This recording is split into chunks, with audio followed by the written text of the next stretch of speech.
Hello. हाँ भैया, जय श्री राम। आज की हमारे समाज की जो परिस्थितियाँ चल रही हैं उस विषय पे हम कुछ कहना चाहते हैं अपने समस्त सवर्ण समाज के भाइयों से। यहाँ पे सवर्ण समाज का मतलब है समाज का वो तबका जिन्हें आज तक ये कहा गया कि इन्होंने हमारा शोषण किया है, हमारा अपमान किया है, हमारे साथ में बड़ा अन्याय किया है। लेकिन ऐसा कुछ है नहीं, न किसी ने शोषण किया है, न अपमान किया है और न ही कोई गलत काम किया है। अब जैसे ये लोग कहते हैं बात बात पे कि सवर्णों ने हमारा 3000 सालों तक बड़ा शोषण किया, तो भाई 3000 सालों तक शासन किसका रहा इस देश में? 200 साल तो अंग्रेजों ने शासन किया, 800 साल मुसलमानों ने शासन किया। तो अगर आपका उत्पीड़न हुआ है तो अंग्रेजों ने उत्पीड़न किया है, तो आप जाइए इंग्लैंड और वहाँ लड़ाई लड़िए अपने लिए। अगर 800 साल मुसलमानों ने शासन किया है तो उसके लिए उत्पीड़न अगर आपका हुआ है तो उसके लिए मुसलमान जिम्मेदार हैं। तो आप मुसलमानों से लड़ाई लड़िए, पाकिस्तान जाइए, अन्य मुस्लिम कंट्रीज में जाइए, वहाँ खूब लड़िए। लेकिन ब्राह्मणों ने, ठाकुरों ने, बनियों ने, सवर्णों ने किसी भी तरह का कोई उत्पीड़न आपको नहीं किया।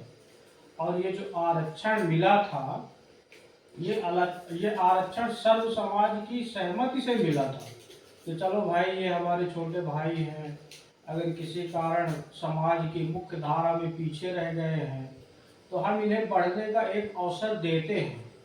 वो भी कुछ सालों के लिए मिला था।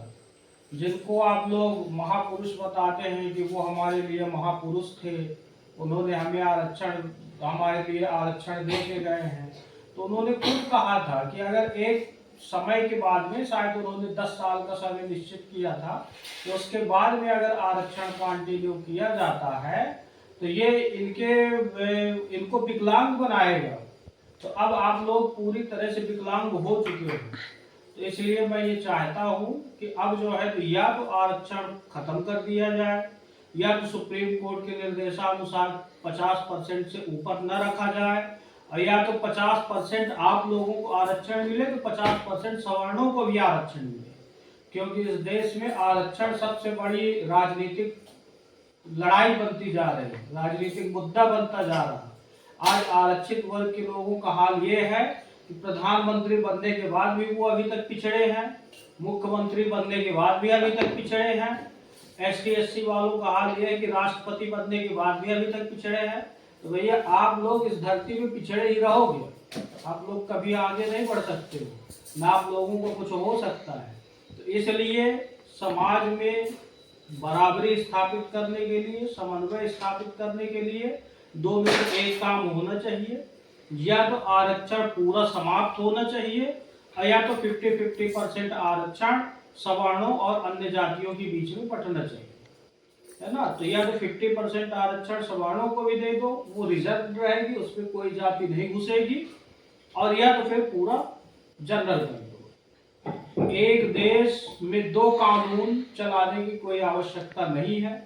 मैं अपने सवर्ण भाइयों से ये निवेदन करना चाहता हूँ कि इस देश की कोई भी पार्टी आपके लिए नहीं लड़ रही है, इस देश की कोई भी पार्टी आपके हित के लिए कोई कार्य नहीं कर रही है, इस देश की कोई भी पार्टी आपके अधिकारों की रक्षा नहीं कर रही है।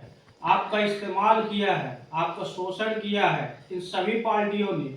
मैं आज जो सत्तारूढ़ दल है, चाहे बीजेपी की बात करें, बीजेपी ने सवर्णों का इस्तेमाल किया, बीजेपी ने सवर्णों से चंदा लिया, सवर्णों से वोट लिया, सवर्णों का सपोर्ट लिया, और उसके बाद आज वही बीजेपी में जो प्रधानमंत्री पद में बैठे हैं वो व्यक्ति आज भी अपने आप को पिछड़े कह रहे हैं। तो बताइए, जिस देश का प्रधानमंत्री पिछड़ा हो, प्रधानमंत्री होने के बाद में उस देश की बाकी जनता का क्या हो? जिस प्रदेश का मुख्यमंत्री पिछड़ा हो और वो अभी भी पिछड़ा हुआ है, वो चीफ मिनिस्टर हो गया है तो भी अभी सवर्णों से नीचे है, वो भी अभी भी पिछड़ा है, उस देश की स्थिति क्या होगी? आज जो हमें ये सब चीजें बाहर से खरीदनी पड़ रही हैं, हम राफेल खरीद रहे हैं, हम ड्रोन खरीद रहे हैं, हम बाकी चीजें खरीद रहे हैं, क्यों खरीद रहे हैं? इसीलिए खरीद रहे हैं क्योंकि जो पढ़ा लिखा योग्य तबका है उस आरक्षण के कारण घर में बैठा है, और जो अयोग्य लोग हैं वो ऊंचे ऊंचे पोस्टों पे बैठे हैं। अयोग्य लोगों के इतनी बुद्धि नहीं है कि वो किसी भी काम को अपने तरीके से कर सके, हैंडल कर सके सही तरीके से। रास्ते दो होते हैं, एक सही एक गलत। गलत रास्ते पे आप जितना ज्यादा जाओगे उतना पीछे होते जाओगे, और सही रास्ते पे जितना चलोगे उतना आगे बढ़ोगे। और ये आरक्षण जो है ये पूरे विश्व में कहीं नहीं है। पूरे विश्व में एक देश को ढूंढ के बता दे जहां आरक्षण लागू हो, जहां 90% वाला स्टूडेंट घर बैठा हो, और जो -90 नंबर पा रहा है उसको जो है तो सरकारी नौकरियों में तवज्जो दिया जा रहा है। तो ये हमारे सब सवर्ण साथियों से हमारा ये निवेदन है कि एक बात मन में बैठा लीजिए कि न भाजपा, न कांग्रेस, न बीएसपी, न समाजवादी पार्टी, न अन्य कोई पार्टी आपके साथी नहीं है। अब आपको ये लड़ाई अपने दम पे लड़नी है, और सब लोग एकजुट हो जाइए, और नहीं तो आप ये मान के चलिए कि अब आपके अस्तित्व पे खतरा है।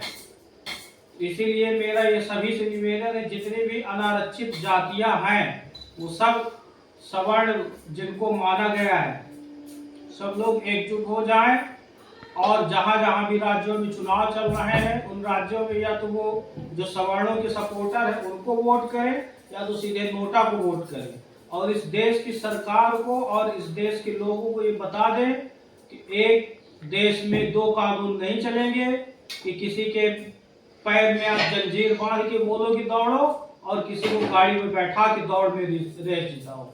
ये गलत है, अन्याय है, और अन्याय के खिलाफ लड़ना होगा। अब बहुत समय हो गया, बहुत बातें हो गई, 75 साल हो गए। 75 साल बाद भी अगर ये पिछड़े ही रहे, और इनको रोज नया आरक्षण चाहिए।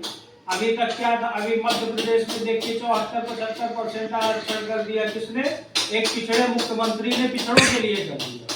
अगर आप मुख्यमंत्री बनने के बाद भी पिछड़े हो तो आपके लिए, आपकी जातियों के लिए बड़ी शर्म की बात है।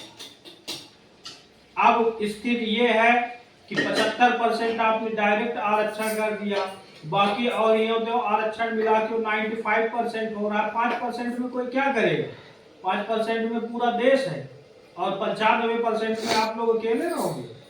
तो ये बहुत शर्मनाक स्थितियां हैं, और अगर ऐसे ही चलता रहा तो मैं सवर्ण समाज से निवेदन करूंगा कि जैसे अंग्रेजों के खिलाफ असहयोग आंदोलन चला था, वैसे सवर्ण समाज इन देश की इन गद्दार सरकारों के खिलाफ असहयोग आंदोलन चलाए, और सब लोग एकजुट हो जाएं।